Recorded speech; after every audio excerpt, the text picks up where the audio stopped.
Hey everybody, it's your old pal Chuck, and I am back with another review. And today we're taking a look at, from the Transformers War for Cybertron Netflix series. This is a Walmart exclusive line. This is Bumblebee. This is officially licensed from Volkswagen. Has the little logo right there. And it is a Volkswagen Beetle. Now, is a modern Volkswagen, or modern-ish Volkswagen Beetle, since the Beetle has been discontinued for a few years now. But still, this is Bumblebee. This is basically a Generations version of that first masterpiece Bumblebee that we got. A few things I want to mention right off the bat. Besides the Volkswagen license, you will notice that on the shell of the body, which this is a retool of the Cliffjumper mold, there is no ports to store weapons. You can do like this, the vehicle skiing mode, but yeah, there are no ports. I think that has to do with the licensing with Volkswagen, that they will not, no clearly displayed weapons. Also, because of the licensing, we learned this in a interview with the Hasbro designers, because of getting the license, they had to include the Cliffjumper's bazooka weapon, the pieces that break down. And that's why they could not include Bumblebee's handgun, which was included in that weapons pack that came with the Centurion drone and was a Generation Selects exclusive. Now, I have tried. The grooves here in the handle are not deep enough to peg onto the tabs right there. Plugging it in that hole right there would have the car stick up, and there is no way for it to fit underneath the rear section, which is a shield. So, yeah. Basically, what I'm trying to say is, Bumblebee has accessories available to it, but there's no way to store them. So let's pause real quick, and I'm going to show you some of the features, one of the features that you can do with the bazooka and Bumblebee. Okay, so I'm going to try to do this without breaking anything or having to go off camera, but the first step is you need to detach this back section. And much like Cliffjumper and Hubcap, Bumblebee, getting this back section off is a little difficult. And really, you just got to figure out a way to wedge it off. Those pegs do hold it quite tightly.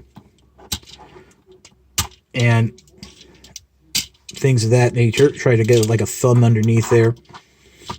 Oh, there we go. If you get one, the other one's easier to get. You can just wiggle, jiggle, and get her off. Now, the instructions show you opening up these side panels, but I've figured out that you can do it without opening those up. But what you're going to do now is rotate the arm around all the way. So instead of having it bent like this, you're going to have it bent like that. Just up and around, just like so. It'll still peg in, still hold together. Come back here and, using your thumbnail, flip out the little peg and have it go straight out. And then finally reattach the rear section here, just like so. And then what you can do is, there's a little groove post there on the back of that section of the bumper. And that will just, for lack of that will just slide in. If I can do this right. Oh, there we go. And you basically have a armed weapon mode. Armed, get it? Arms. A armed vehicle mode for Bumblebee. So, yeah, I guess there is a way for it to hold the bazooka. All the characters that use this mold can do this, but the instructions only come with Bumblebee. I think it's a little silly.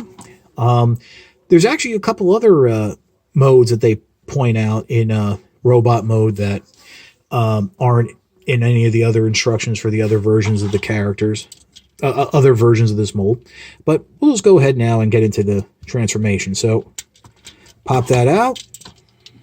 Straighten the arms out.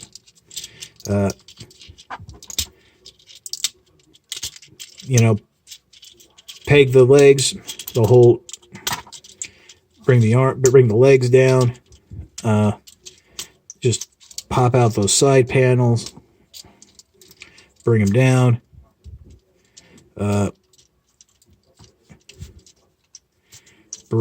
Bring the fronts up while folding down the wheel, just like so. Fold down the wheel. You can do that first or on the way. And just like Cliff Jumper, there are little slots in the wheel. You can just line it up and peg that back panel in.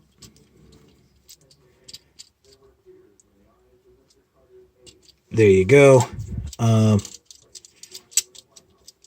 Bring the arms out. Bring that whole section down. Rotate it around at the hip. Bring that chest plate of the roof down. Just like so. Kind of like a little bit tighter than on the other versions I have. Flip that down. That you'll expose Bumblebee's face. Flip that back up. Make sure it pegs into the arms, the shoulder section to hold everything in place.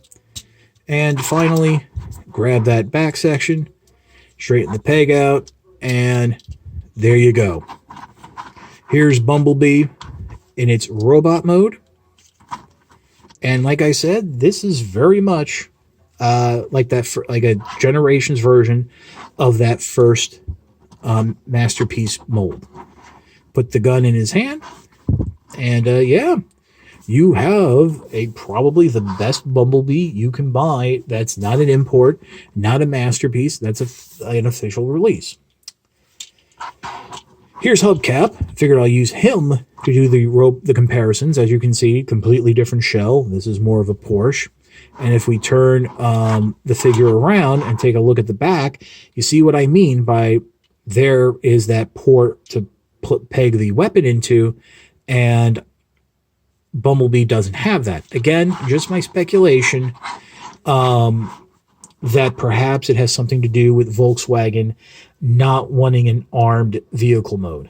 So you'll also notice that whereas Hubcap is like a canary yellow, Bumblebee is more of a traditional orange, which I think is a little bit closer to the original toy. I think in the cartoon it was more of a yellowish color like this. So put that off to the side. Let me bring back in the bazooka real quick. One weapon mode that they showed involved using this one of the bazooka halves and this accessory piece.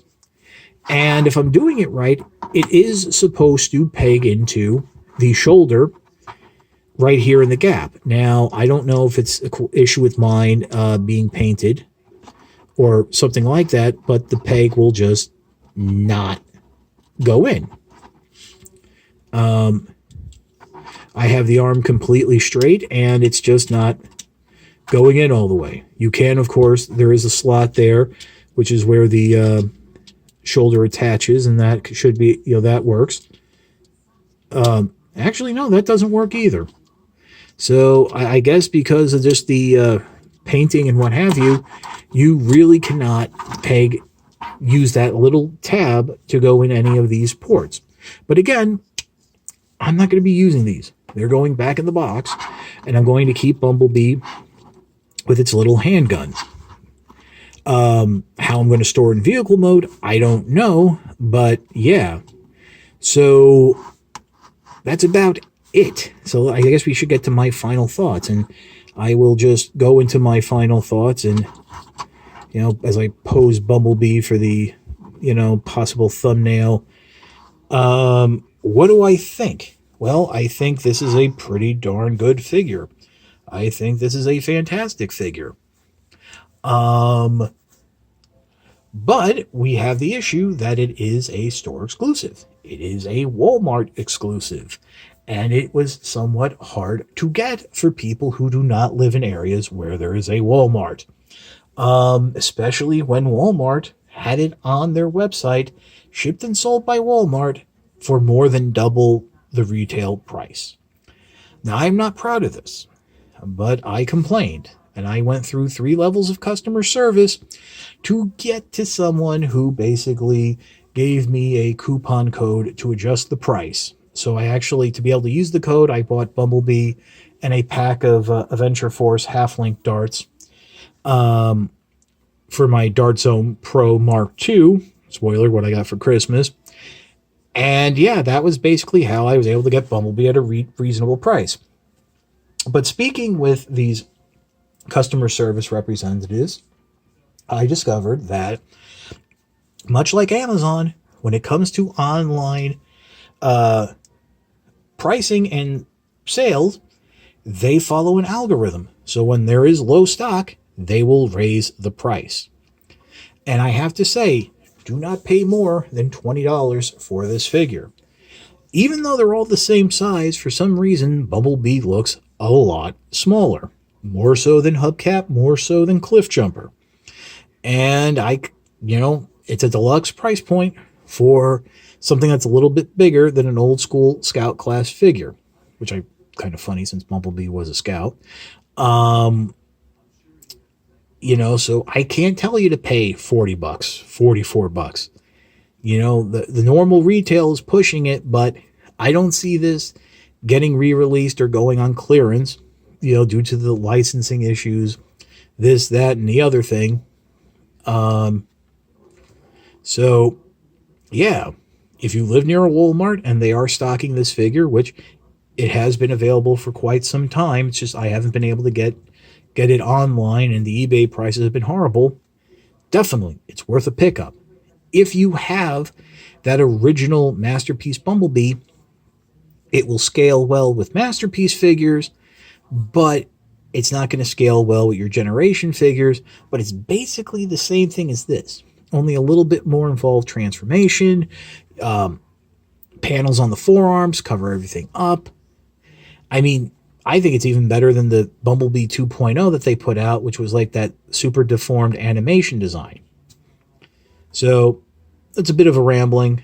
Definitely, this figure is worth a pickup. And who knows, maybe it'll get re-released under that buzzworthy Bumblebee line. So, if you like this video, please consider liking, commenting, and subscribing.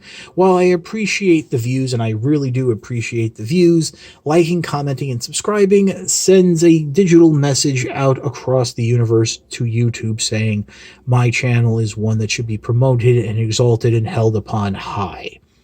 If you really want to support my channel, consider signing up for my Patreon. I have a card here in the corner somewhere and a link in the description below. It's www.patreon.com/chuckdog1999. All I ask for is $1 a month. No tiers, no thrills, no special rewards. All you're doing is helping me help you, help me to help you bring figures like Bumblebee to you, as well as keeping up the infrastructure of, doing my review channel. If you do the math, all I'm asking for is $12 a year. You can basically, I'm sure a lot of you got Christmas money, so you can put $12 aside and support me. But if you can't, as always, watching my videos really does a lot. So that's about it for War for Cybertron Netflix Bumblebee. It's your old pal Chuck, and we will see you next time.